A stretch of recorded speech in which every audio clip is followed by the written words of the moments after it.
Nah, yang ada adalah seringkali kita suka tidak suka tuh kerja pikiran kita, yang itu bisa menipu. Contoh aja kalau kita sholat istikharah gitu kan, selalu kita meminta Allah tuh dalam tanda petik memaksa gitu loh. Tuhan yang A atau B, atau satu tapi ya atau tidak gitu loh jawabannya gitu kan. Ya harusnya kan bebaskan aja. Saya ketemu sama suami ya itu bener-bener dikirimkan Tuhan. Saya bilang, Tuhan saya sudah lelah milih pacaran mulu, gagal mulu gitu kan. Udah berikanlah jodoh terbaik buatku dan dia hadir di hadapanku tanpa aku harus mencari-carinya. Ya dia hadir bener-bener. Sederhana itu kayak gitu.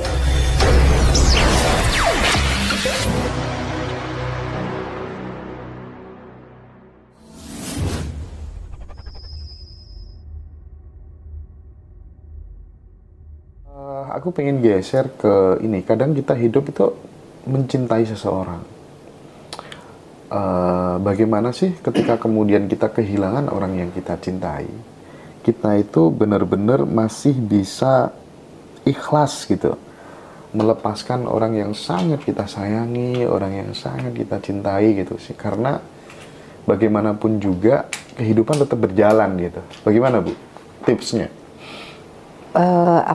Hilangnya kenapa dulu? Apakah karena meninggal atau karena pergi dengan orang lain? Itu dua hal yang berbeda. Iya, dua-duanya dibahas. Kalau misalnya pergi sama orang lain bagaimana?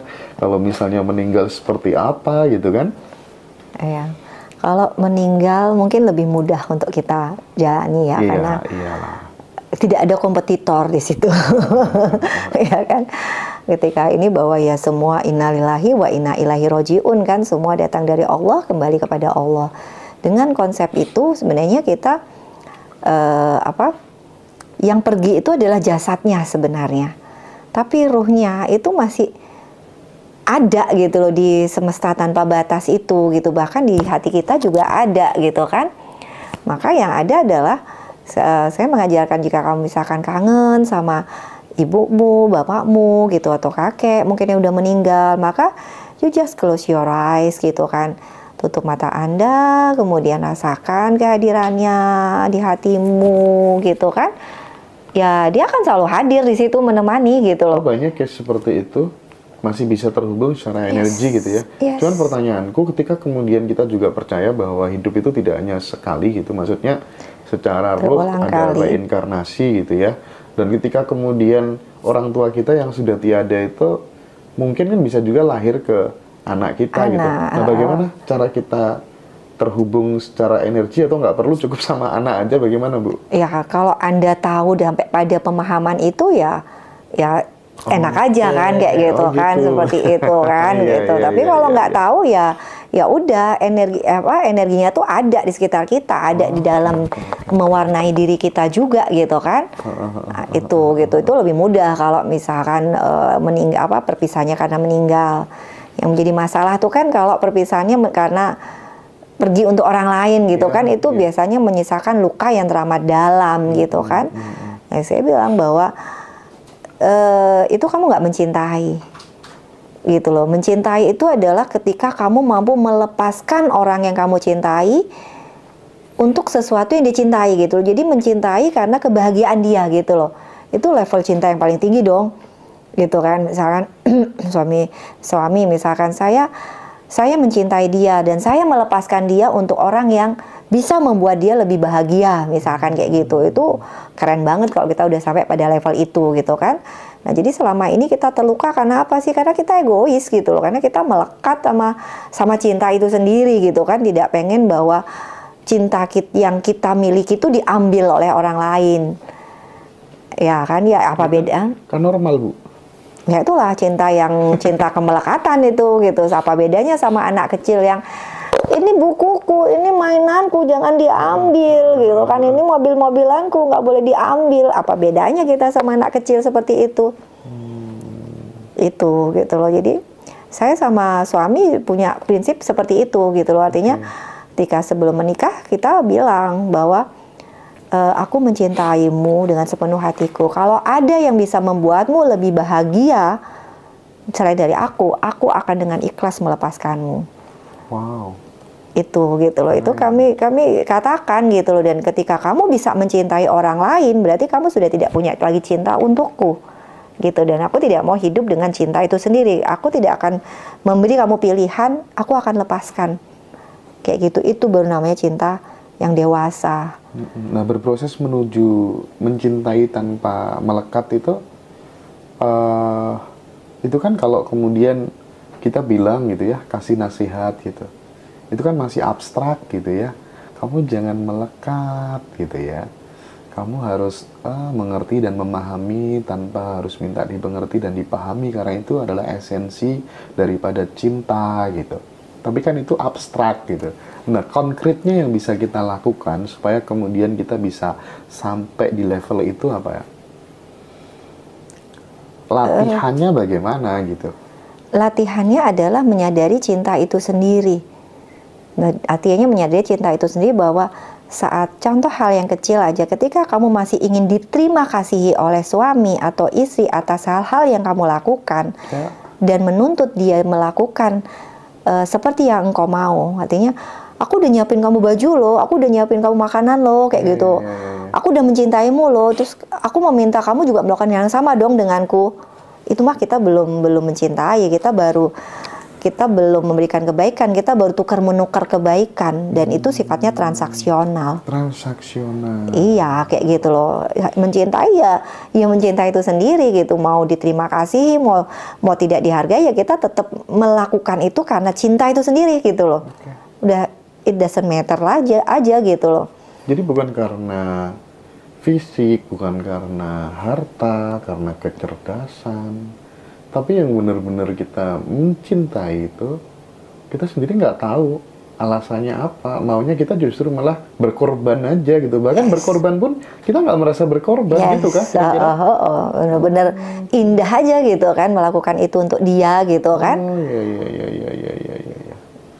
Itu nggak semua orang ya bisa seperti itu. Kita kebanyakan sih kalkulasi banget gitu ya. Iya. Kalkulasi. Aku udah ngelakuin ini loh sama kamu gini. Yang suami juga, aku tuh udah ngasih kamu duit segini gini. Aku berhak untuk mendapatkan pelayanan darimu. Kalau saya sampai suami saya seperti itu, ya udah kamu cari aja pembantu, jangan cari istri. Iya sih. Tapi bisa sampai di situ sih menurutku, orang itu harus secara kepribadiannya memang harus benar-benar dia mencintai dirinya sendiri gitu. Dia harus selesai dengan dirinya sendiri. Dia mungkin sudah nggak merasa menjadi pribadi yang kurang gitu ya. Dia sudah merasa cukup. Sehingga nggak perlu ngemis-ngemis cinta dan perhatian kepada pasangan, begitu kira-kira ya. Ya kan kebanyakan di rumah tangga itu adalah dua pengemis cinta yang saling meminta cinta. Oh, dua pengemis cinta yang saling meminta cinta. Oh, keren itu. Jadi kan ya sama-sama nggak punya cinta, terus saling menuntut cinta. Akhirnya tidak berbagi cinta gitu ya. Iya, dia nggak punya cinta gitu ya.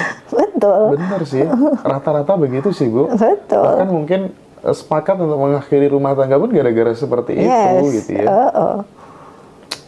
Coba nih, misal nih Bu,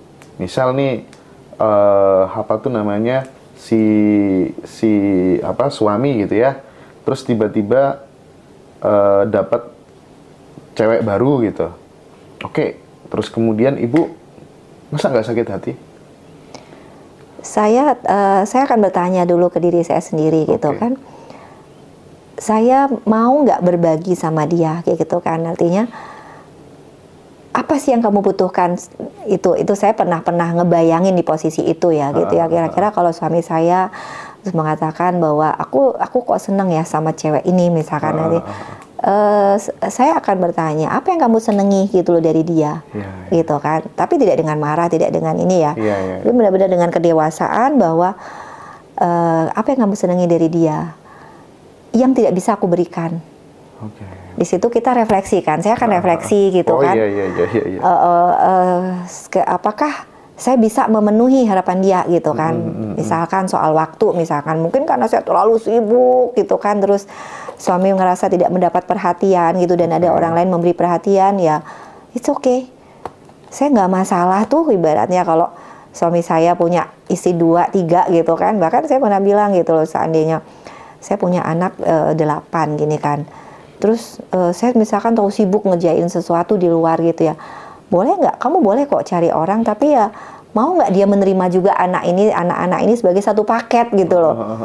Saya benar-benar apa ya, kadang-kadang tuh suka iri gitu ya kalau ada orang punya istri 3, 4 gitu ya. Saya tidak pernah menganggap itu kompetitor seandainya saya di posisi itu gitu ya. Karena saya nggak punya mbak, nggak punya saudara gitu. Jadi pikiran ini saya itu saya punya saudara gitu, kita membangun satu keluarga di situ. Tapi suami saya nggak, aduh punya anak istri 1 aja udah pusing gitu, mau 2, mau 3. Ini nggak ada potensi ya? Nggak ada. Iya sih, keren tuh. Dia orang yang suka pencinta damai gitu, tidak suka konflik. Iya. Jadi itu tadi ya parameter bahwa kemudian kita benar-benar cinta itu, ya itu tadi kita pengennya malah justru memberi aja gitu ya, kasih gitu, nggak nuntut. Iya. Makanya kita belajar terus ya teman-teman, kita ini masih jauh gitu ya. Oke. Pengemis cinta, apa tadi? Dua pengemis cinta yang saling meminta cinta. Saling meminta cinta. Berbicara soal relationship gitu ya, apa tuh kalau misalnya kita ini saling mencintai tapi saling membenci gitu. Bu Sinta kan pernah bahas soal itu gimana tuh ceritanya tuh? Esensinya apa tuh? Iya, jadi kadang-kadang saya tuh heran gitu ya, banyak sekali pasien-pasien saya itu ketika pendalaman masalah itu masalahnya tuh berputar-putar seputar rumah tangga. Bahkan ada salah satu survei gitu ya, saya pernah baca penelitian gitu kan, indikator kebahagiaan itu paling pertama adalah perkawinan, kayak gitu loh. Jadi orang tuh akan cenderung tidak bahagia ketika perkawinannya tidak bahagia gitu kan, dan itu ujungnya pasti akan menjadi sakit gitu loh, itu gitu kan. Nah, terus pada saat pendalaman masalah itu muncul adalah mereka itu kayak benar-benar kayak sleeping with enemy gitu loh Mas Hendra. Gitu. Jadi kadang-kadang saya mikir, selalu saya tanyakan, kalau Anda terus-terusan bertengkar, ribut, terus ini dan korbannya akhirnya ujungnya anak, pertanyaannya dulu Anda tuh pacaran nggak sih? Sleeping with enemy. Nikah nggak sih gitu? Apa maksudnya kenal nggak sih orang yang Anda nikahi itu gitu kan? Ya dulu dia nggak begitu Bu, katanya. Sekarang perjalanan dia menjadi seperti itu gitu kan. Nah, ketika kemudian saya dalamin kebanyakan tuh karena pertumbuhan tuh tidak sejalan gitu loh. Yang satu bertumbuh, yang satu tidak. Atau yang kedua adalah seringkali kita membawa ekspektasi, harapan-harapan ketika dalam perkawinan gitu. Udah tahu. Sekarang taruhlah dia dipukulin gitu ya sama suaminya gitu kan. Ketika saya tanya, dulu ketika masih pacaran, ada nggak sih indikasi suami kasar, suami memukul kayak gitu kan? Ada sih Bu. Terus kenapa Anda lanjutkan untuk menikah? Ya saya pikir dia akan berubah. Nah itu kan ekspektasi. Itu gitu kan. Nah, orang akhirnya banyak menderita dengan harapan-harapan yang diciptakan sendiri. Betul. Seharusnya pada saat dia pacaran dan udah tahu suami kasar, kemudian temperamen seperti itu, ya jangan berharap bahwa nanti dia menikah akan tiba-tiba menjadi lembut, sabar. Pasti kemarahannya akan meningkat. Terus pesannya buat adik-adik kita yang belum menikah tapi dia udah punya calon pasangan gitu ya, supaya kemudian nanti tidak terjadi hal-hal yang tidak diinginkan, itu apa yang harus diverifikasi dan divalidasi gitu? Bener-bener buka mata Anda gitu kan. Mestinya jangan hanya kayak orang pacaran tuh kayak orang ada pemio bawa tai kucing pun rasa coklat gitu. Jangan hanya dilihat yang indah-indahnya gitu. Jadi saya contoh misalnya waktu saya pacaran dulu waktu kuliah gitu kan. Itu yang saya lihat adalah cek dia pada saat dia mengemudi misalkan. Itu pada saat mengemudi itu kan semua indera, semua anggota tubuh itu kan bergerak. Kalau udah nyetirnya tuh jedut gitu, terus sedikit-dikit miso, sedikit-dikit ngamuk-ngamuk gitu kan, nggak sabaran gitu kan, itu adalah refleksi gitu bahwa jangan harap ntar menikah dia akan menjadi semakin sabar, semakin pelan, tuh jangan harap, pasti akan meninggi. Itu sudah warning gitu. Iya, kalau saya udah kayak seperti itu, saya say goodbye udah nggak bisa dilanjutin nih kayak gitu, seperti itu. Nggak apa-apa, saya bilang sama anak-anak saya, maupun yang laki maupun yang perempuan, saya bilang jadikan momen kamu saat ini. Saya bukan orang tua yang membatasi nggak boleh pacaran, nggak. Saya bilang kamu boleh pacaran, justru di situ kamu mengenal lawan jenis itu dengan baik gitu. Tapi pacaran yang sehat, kenalkan sama mommy nggak masalah. Misalkan kita pergi bareng, ajak makan bareng, ajak ke rumah, nggak apa-apa. Mommy malah nggak apa-apa gitu, karena di situ adalah momen kita mengenal dan mempelajari karakter. Bahkan kalau perlu, kalau yang buat yang cewek nih, anak saya cewek, uji dia dengan hal yang paling menjengkelkan sekali. Jangan kamu ibaratnya paling menjengkelkan, kamu buat dia jadi tidak marah, jadi tidak sabar. Uji dia seperti itu gitu. Sampai di mana sih batas kesabaran dia, kemampuan dia mengendalikan diri, kayak gitu kan. Tunjukkan sisi terjelek kamu. Jangan kamu tunjukin yang baik-baik. Kalau orang sudah yang jelek pun dia kita tunjukkan dan dia bisa menerima gitu kan, ya dia adalah orang yang tepat gitu loh buat kita gitu loh. Jangan hanya yang baik-baik saja pada bersikap manis dan sebagainya. Tunjukkan kamu yang cerewet, kamu yang bawel, kamu yang cemburuan, kamu yang nyebelin gitu, kamu yang lelet, kamu yang pemaras, tunjukin. Itu kalau saya sebagai orang tua anak saya. Tapi ada sih sosok manusia namanya almarhum Umbulan Duparangi itu. Dia benar-benar cinta sejati sih. Ketika mencintai seorang gadis itu justru malah dia doakan dan dia nggak mau ketemu sama si gadis itu gitu. Kalau pas kangen gitu, dia justru bayangin si gadis itu lagi turun dari bis di terminal, dia nunggu aja sambil minum teh gitu, balik ke Malang. Sempat juga datang ke Malang, turun dari bis, lihat pagar rumahnya, terus balik ke Jogja gitu. Bahkan sepanjang hidupnya dia doakan gitu supaya kemudian si gadis itu dinikahi sama orang yang tepat gitu. Oh ya? Alasannya ketika dia tidak mau ketemu, aku nggak mau cintaku terkotori oleh keinginanku untuk memilikimu. Wah, gitu. Keren banget itu. Aduh, itu kayaknya hanya di novel ya, tapi ada ya nyatanya. Nyata banget tuh. Oke. Jadi itu teman-teman, sesuatu hal yang baru disampaikan oleh Bu Sinta gitu ya. Mungkin untuk menutup segmen ini, Bu Sinta juga pernah sih nyampein soal apa tuh, menikah seperti membeli durian gitu. Itu tuh apa maksudnya tuh? Ya kalau kita beli durian itu kan kita harus siap dengan apa yang ada di dalamnya gitu kan.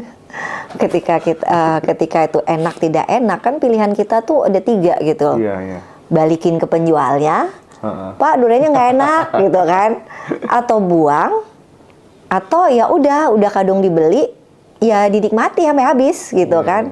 Nah Anda dalam fase yang mana? Itu aja kayak gitu.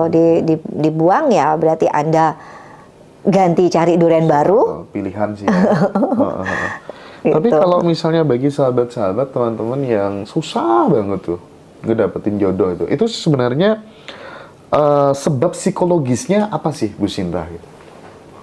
Saya selalu yakin bahwa semua orang itu diciptakan berpasang-pasangan sama Tuhan. Karena di Al-Quran kan jelas tuh, semua orang tuh diciptakan berpasang-pasangan gitu kan.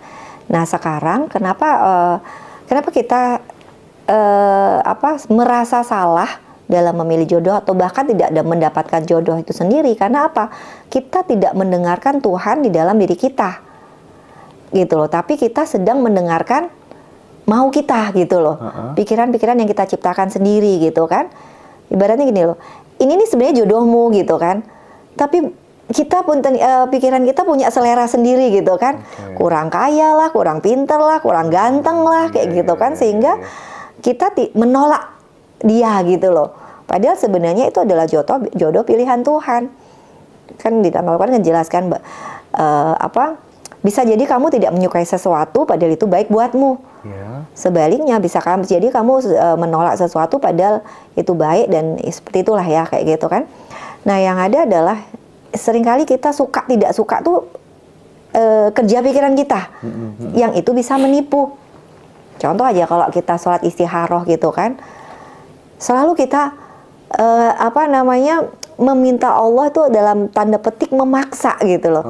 Tuhan yang A atau B? Atau satu tapi ya atau tidak gitu loh jawabannya gitu kan. Ya harusnya kan bebaskan aja. Saya ketemu sama suami ya itu benar-benar dikirimkan Tuhan. Saya bilang, Tuhan saya sudah lelah milih pacaran mulu, gagal mulu gitu kan. Udah berikanlah jodoh terbaik buatku dan dia hadir di hadapanku tanpa aku harus mencari-carinya. Ya dia hadir benar-benar. Sederhana itu kayak pada gitu. Saat sudah menyerah ya. Yes, sudah surrender, udah nggak. Sudah surrender. Tapi ada nggak kebiasaan-kebiasaan yang membuat seseorang itu dia tidak mencari jodoh, tapi justru dia memilih jodoh gitu. Di samping kemudian perawatan supaya cantik, belajar supaya smart gitu kan ya. Ada nggak kebiasaan-kebiasaan yang bisa dilakukan gitu biar kita tidak sekedar nyari gitu, tapi justru milih gitu. Ini juga mau sama kita, itu juga mau, itu apa tuh yang harus dilakukan? Itu yang selalu saya katakan juga ke anak-anak saya, ke anak muda gitu kan. Saya bilang, kamu milih gini, kamu memilih orang untuk kamu ngejar-ngejar orang yang terbaik, atau kamu memilih untuk dikejar-kejar. Maka jangan fokus untuk keluar, tapi percantik dirimu, perganteng dirimu sehingga luar dan dalam ya, sehingga orang tuh nggak akan bisa nolak kamu gitu loh. Kamu kalau dikejar gitu loh. Begitu juga ketika dalam perkawinan gitu kan, salah satu pasangan itu misalkan sudah berpaling ke orang lain gitu kan, jangan sibuk untuk mempertahankan dia. Energi kita rendah dan kita kan pasti akan capek di situ, frustasi. Buatlah dirimu seganteng mungkin, secantik mungkin sehingga dia berpikir 1000 kali untuk meninggalkanmu. Kalaupun toh dia pergi, ya udah. Itu justru bukan kita yang merasa rugi, tapi dia yang rugi nggak dapet aku gitu loh. Ini pertanda bahwa Tuhan akan memberikan aku ganti yang lebih tampan dan lebih mapan gitu. Yes, ya? Lebih pas buat kita. Iya ya, energi penciptaan lewat kata-kata. Gitu. Yes, kayak gitu. Karena memang pada kenyataannya sering kan kita ada orang yang nyumpahin gitu malah bener-bener jadi kenyataan gitu ya. Mending kita nyumpahin diri kita sendiri yang positif gitu ya Bu ya. Iya. Akan membacakan beberapa pertanyaan ya dari teman-teman yang ikut live sore ini, malam ini.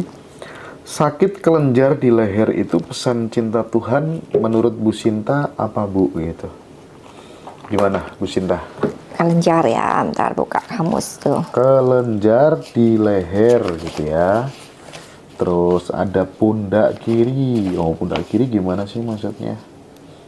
Leukemia, pesan cintanya apa Kak? Ya oke, nanti ditanyain ke Bu Sinta ya. Sakit kelenjar di leher Bu. Sakit kelenjar di leher itu biasanya ada kemarahan di situ yang tersimpan. Tersimpan. Pokoknya sekitar tenggorokan tuh ada sesuatu yang pengen dikeluarkan, dibicarakan, tapi nggak bisa gitu loh, tertahan di sini.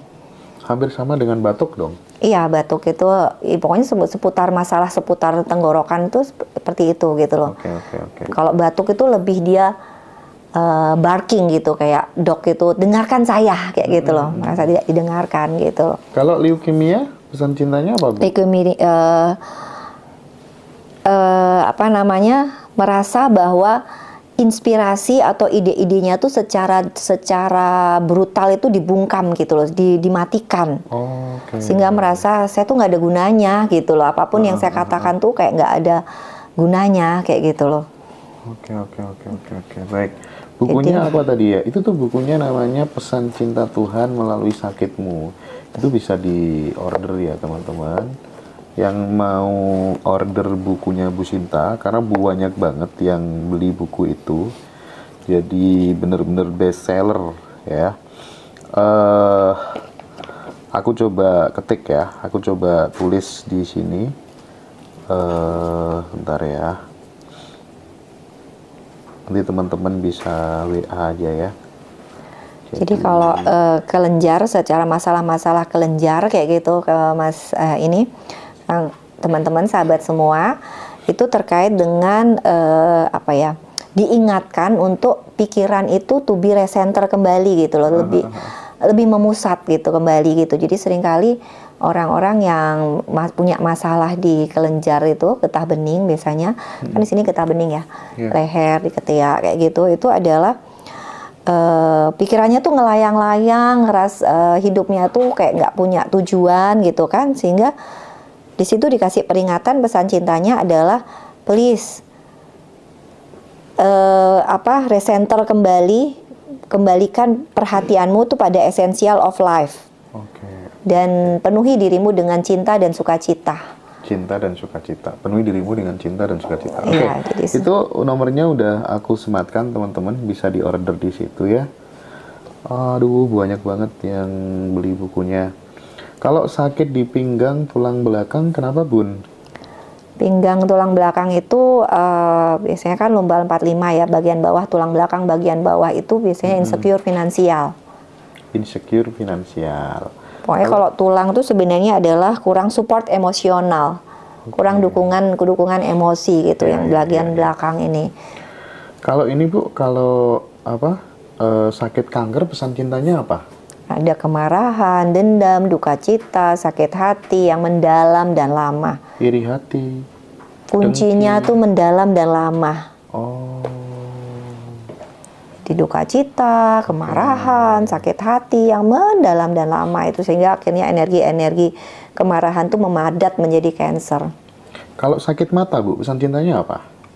Ada sesuatu yang tidak pengen dilihat dalam hidup ini. Dia menghindari gitu ya? Iya, menolak kenyataan sebenarnya. Terus kalau sakitnya usus gitu di dalam perut gitu apa Bu pesan cintanya? Intestin itu adalah kemampuan untuk digestif gitu ya, jadi mencerna kehidupan. Itu sama, hampir mirip dengan gigi geligi itu. Jadi ada ketakutan, ada anxiety, kecemasan di situ gitu loh. Jadi ketidakmampuan untuk mencerna hidup ini apa adanya. Nah kan kadang ada ya anak-anak kecil gitu Bu Sinta, yang dia itu kejang-kejang gitu. Padahal kan masih kecil gitu, belum banyak problem di dalam dirinya gitu. Bagaimana Bu menjelaskan hal itu? Apakah juga ada pesan cintanya gitu? Itu ada memori janin dan dampaknya setelah lahir. Jadi itu sebenarnya adalah refleksi dari pada saat dia di dalam kandungan, dia sudah menerima emosi-emosi dari mamanya, gitu loh. Ya? Iya, gitu loh. Jadi ini ada buku bagus, Memori Janin dan Dampak Setelah Lahir, bisa dicari, tapi ini bukan buku saya.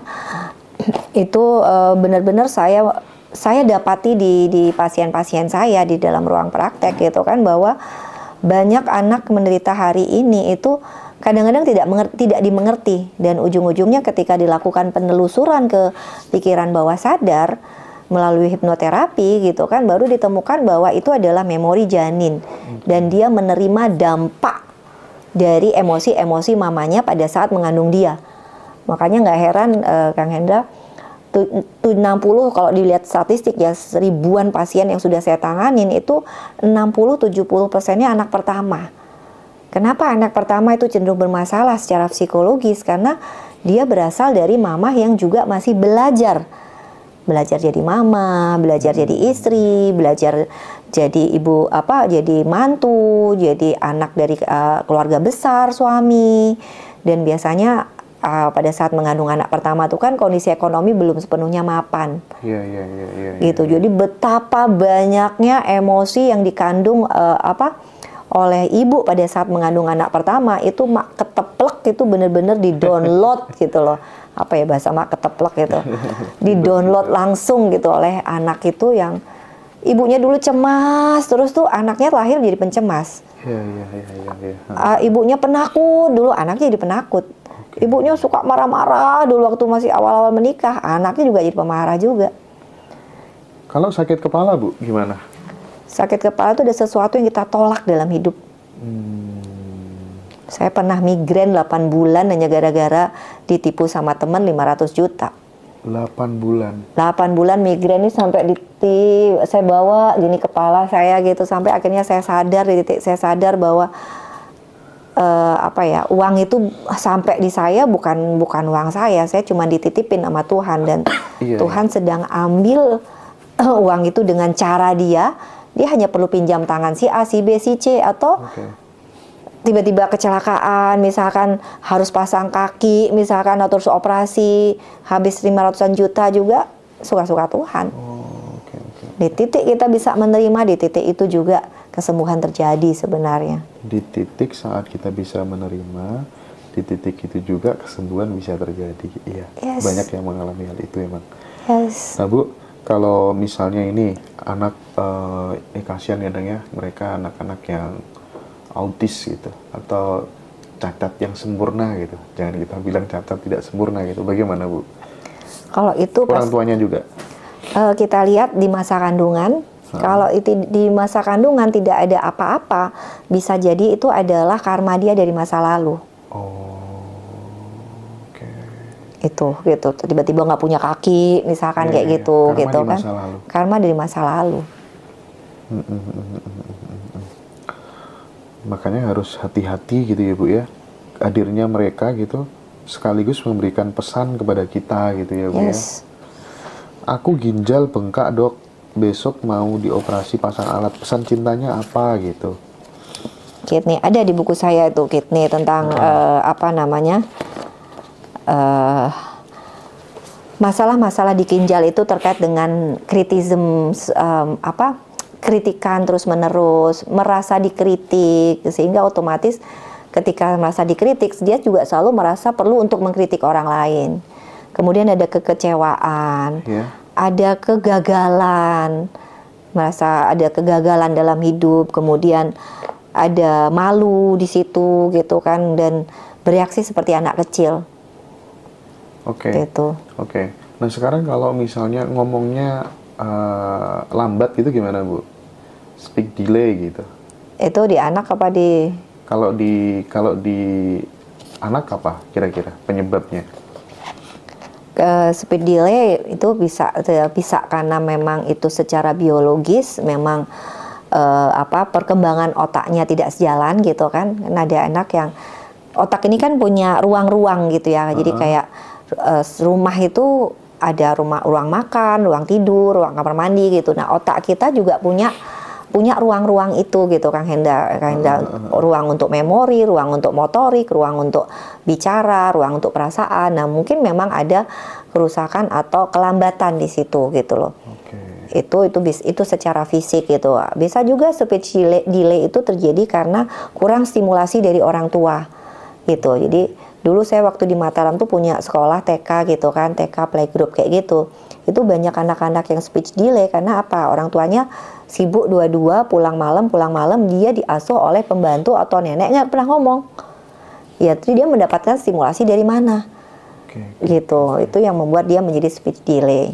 Nah, tadi dijelasin ya soal memori janin gitu. Nah, itu cara menghapus memori janin yang negatif itu bagaimana, Bu? Kita ada salah satu teknik di dalam hipnoterapi itu, ketika kita masuk ke pikiran bawah sadar itu kan semua letaknya di pikiran bawah sadar kan, memori-memori itu, dan itu perannya pikiran bawah sadar itu 95-99%. Itu kita bisa rewrite history gitu loh, artinya kita ubah ceritanya itu di pikiran bawah sadar, atau diterima, dibentuk kesadaran baru gitu loh, bahwa ini adalah, tergantunglah masalahnya gitu loh. Intinya seperti itu. Kalau GERD udah pasti itu ada kecemasan, ada ketidaktenangan, hidup penuh gonjang-ganjing terus menerus, ada ketakutan. Jadi ini contoh, ada kemarin pasien GERD gitu ya, bahkan sampai GERD itu parahnya dia sampai punya gangguan kecemasan tinggi atau panic attack kayak gitu. Dia bisa sampai keringet dingin, bisa sampai gemeter, sakit kepala, terus sampai akhirnya pingsan gitu, dan itu sudah berulang kali. Itu ternyata setelah ditelusuri itu adalah peristiwa terjadi ketika dia sakit dulu, kemudian mama papanya tuh bertengkar gitu loh, untuk nggak punya uang untuk ngebawa dia ke rumah sakit gitu kan, sehingga dia merasa bahwa oh ternyata nyawa saya itu tidak, itu kan kesadaran dia tidak berharga gitu. Mama papa saya masih sibuk bertengkar soal uang, kita nggak punya uang, yang satu suruh pinjem ke mamahmu, yang satu suruh pinjem ke ini gitu, yang dia tahu neneknya tuh kaya kayak gitu loh, tapi kedua orang tua ini masih meributkan soal uang untuk membawa dia ke rumah sakit. Sehingga di titik itu kesadaran dia waktu itu kan dia masih kecil ya, kesadaran masih kecil ya, ibarat mangkok tuh kan masih kecil gitu kan, kesadaran dia sebagai anak kecil adalah nyawa saya tidak berharga gitu, jadi saya nggak boleh sakit. Jadi ketika dia mulai kerasa aja ada sesuatu yang tidak enak di dalam tubuhnya, yang ada adalah memori itu yang muncul kayak gitu loh. Wah, saya tidak boleh sakit, nanti nggak ada yang ngurus saya. Papa mama saya aja orang yang sangat orang ibaratnya sumber rasa aman kita aja tidak mau berjuang untuk ngobatin saya kayak gitu loh. Begitu pula ketika dia menikah dilanjutkan momen itu sama suami. Suami juga gitu, ketika dia suatu ketika sakit, dia minta uang sama suami, suaminya bilang nggak ada uang, malah disuruh kamu pinjemlah mamahmu gitu kan, seperti itu. Padahal dia tahu bahwa ibunya mamahnya suami ini kaya gitu loh, dia tinggal telepon aja pasti ditransfer, tapi yang ada dia malah nggak mau gitu loh, nggak mau melakukan itu. Dan ketika dilakukan pun dia bilang, aduh mama lagi nggak punya uang gitu, nggak punya uang ini gitu kan. Di situ dia merasa bahwa berulang gitu loh. Jadi emosi yang dari waktu kecil itu ibarat bola-bola itu, akar masalahnya di waktu kecil tapi tidak tersembuhkan, ditambah lagi dengan peristiwa-peristiwa lanjutan di dalam hidupnya. Itu menjadi bola-bola seperti itu yang kemudian dia menjadi di pikiran bawah sadarnya bertumpuk bahwa saya nggak boleh sakit, saya nggak boleh sakit. Ketika ada sakit sedikit dia akhirnya menjadi GERD, menjadi panik sampai pingsan kayak gitu. Baik. Nah ini kalau orang yang sudah lama menikah tetapi 16 tahun misalnya masih belum dikaruniai momongan gitu ya, keturunan gitu, itu apakah juga ada pesan cintanya, Bu? Pasti ada di situ. Saya banyak menemukan pasangan-pasangan seperti itu yang udah bayi tabung, udah kesana kemari seperti itu kan. Ternyata di pikiran bawah sadar dia ada yang memang mensabotase kayak gitu loh. Mensabotase dia untuk tidak punya anak gitu loh. Jadi reaksi tubuh akhirnya memunculkan nih, yang laki misalkan spermanya nggak ada ekornya lah, disebut zoosperma lah, tidak cukup kuat lah untuk menembus barikade vagina, tidak cukup kuat lah untuk menembus dinding sel telur sehingga mati begitu aja gitu kan. Itu dari sisi pria. Dari sisi perempuan ada sabotase, tak sabotase itu memunculkan yang sel telurnya nggak ada isinya lah, yang hamil di luar kandungan lah, yang kandungannya tidak kuat lah gitu. Itu hanyalah sebenarnya tubuh itu hanya mengikuti kerja pikiran kita, di mana pikiran itu tadi pikiran bawah sadar itu 95-99%. Contoh, ada salah satu saya tulis nggak ya di buku saya, itu ada seorang pasangan suami istri udah 16 tahun nikah tuh nggak punya anak. Setelah ditelusuri masing-masing di diri suami itu, dia ditinggalkan ibunya di usia 5 tahun. Dia butuh sosok ibu, makanya dia mencari istri itu lebih tua 5 tahun daripada dia. Gitu, sehingga dia merasa mendapat sosok ibu di dalam perkawinan. Dan kemudian pikiran bawah sadar dia menghalangi dia untuk punya anak karena takut bahwa nanti kalau punya anak dia punya saingan. Untuk nanti istriku ini yang notabene seperti ibunya itu nanti direbut perhatiannya oleh anak ini. Sehingga disitulah ya udah 6 kali bayi tabung seharga 160 juta pun udah hampir udah lebih dari 1 M pun dia tetap nggak punya anak. Nah di diri di diri istri juga punya cerita tersendiri di masa lalunya gitu kan. Dia dulu itu anak ketiga, kakak-kakaknya yang 2 di luar kota, yang ada adalah dia itu di rumah itu diposisikan sebagai ibu rumah tangga karena mamanya sakit. Di usia dia yang masih SMP, dia nggak bisa bermain-main seperti layaknya anak remaja pada umumnya karena harus ngurus rumah dan ngurus 2 adik, ibu yang sakit dan bapak yang sibuk kayak gitu loh. Jadi dia ngerasa marah gitu dalam pikiran bawah sadarnya, keluarga tuh ngerepotin, ngurus rumah, ngurus anak tuh ngerepotin gitu kan ya. Akhirnya pikiran bawah sadar dia yang mengarahkan tubuhnya untuk mengikuti kerja dari pikiran-pikiran tadi. Artinya apa ya, benar-benar kita harus tahu gitu loh sahabat semua gitu, bahwa pikiran bawah sadar kita itu benar-benar 95-99% mengendalikan hidup kita. Nah cilakanya kan kalau kita tidak menyadari pikiran bawah sadar itu sendiri, kita hanya sibuk berkutat di pikiran bawah sadar, di pikiran sadar yang hanya 1-5%. Di pikiran bawah sadar kita masih kacau balau. yang kadang-kadang kita seringkali tidak sadari, dan itu yang efeknya kemana-mana. Contoh misalkan di perkawinan gitu ya, banyak sekali terjadi perkawinan tuh berantakan karena apa? Karena emosi-emosi yang seharusnya tidak perlu ada, padahal itu adalah emosi-emosi yang terjadi di masa kecil gitu loh, yang tidak disembuhkan, tidak dibereskan, dibawa sampai ke kehidupan selanjutnya ini gitu loh. Contoh misalkan si istri yang merasa tidak diperhatikan, merasa tidak atau tidak diacuhkan gitu loh, tidak diacuhkan oleh suami gitu kan, merasa tidak diperhatikan atau tidak diacuhkan, itu dia marah sama suami hal yang kecil aja, misalkan dia ngomong suaminya tuh masih pegang HP gitu kan, dia bisa ambil banting tuh HP ke lantai gitu gara-gara ngerasa dirinya tidak diperhatikan oleh suami. Ujungnya setelah ditelusuri sebenarnya akar masalahnya adalah dulu waktu kecil juga dia tidak diperhatikan dan selalu diabaikan oleh kedua orang tuanya. Itu gitu loh. Begitu juga suami, misalkan kenapa suami hari ini tuh temperamental banget. Ini yang sering kali terjadi di banyak perkawinan. Suaminya tuh temperamental banget, pemarah, meluap-luap emosinya, kadang-kadang tidak terkendalikan gitu kan. Setelah ditelusuri ya ujungnya dulu dia dipukuli, diperlakukan dengan tidak baik oleh kedua orang tuanya gitu. Jadi dia banyak menyimpan kemarahan yang sekarang dilampiaskan kepada istri dan anak-anaknya pada saat dia menikah. Kalau dulu kan waktu masih kecil dipukulin dia nggak bisa ngomong, nggak bisa berontak kan gitu loh. Dia simpan tuh kemarahan, dia tumpuk tuh. Nah, ketika dia menjadi bapak hari ini, menjadi suami hari ini, dia merasa punya power, sehingga kemarahan itulah yang keluar kepada istri dan anak-anaknya. Kan cilaka banget gitu dalam perkawinan gitu. Saya bilang, adil nggak? Biasanya kalau konseling kayak gitu kan, perkawinan gitu kan sendiri-sendiri ya. Sisi suami sendiri, sesi istri sendiri, nanti baru kemudian sesi pasangan. Biasanya kalau ada tanya, adil nggak sih kemarahan-kemarahan yang itu sebenarnya berasal dari masa lalumu, engkau bawa hari ini di dalam perkawinanmu, di dalam keluargamu, dan kamu lampiaskan kepada anak dan istrimu yang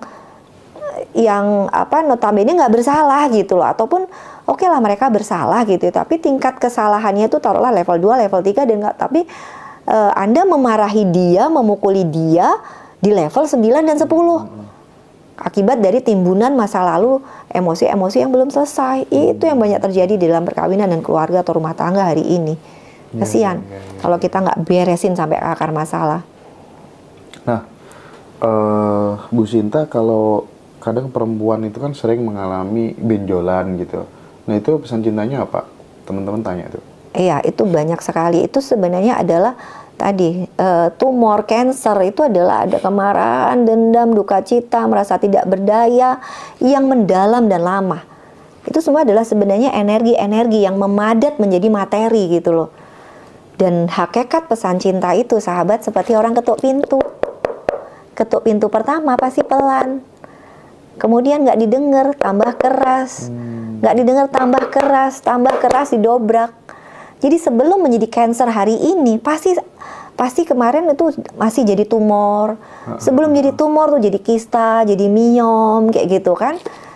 Nah sayangnya orang yang nggak belajar pesan cinta, yang nggak belajar kesehatan holistik ini, semua pesan cinta yang hadir di dalam tubuh kita bukannya didengarkan pesannya, tapi malah dibungkam sama obat. Sering kan kita dengar cancer udah diangkat sak payudaranya misalkan, besok ada lagi metastase ke tempat lain, bahkan balik lagi cancernya ke payudara yang sudah diangkat. Itu karena apa? Ya karena pesan cintanya belum ditangkap dan Anda belum berubah. Padahal Allah tuh mengirimkan pesan cinta itu berupa penyakit-penyakit ini adalah apa sih? Untuk di ujungnya adalah untuk kita berubah gitu loh. Di ujungnya supaya apa? Supaya jiwamu, ruhmu bersih kembali, siap pulang, inna lillahi wa inna ilaihi roji'un. Kan seperti itu gitu. Saya contohkan seperti gelas ini, air di dalam gelas.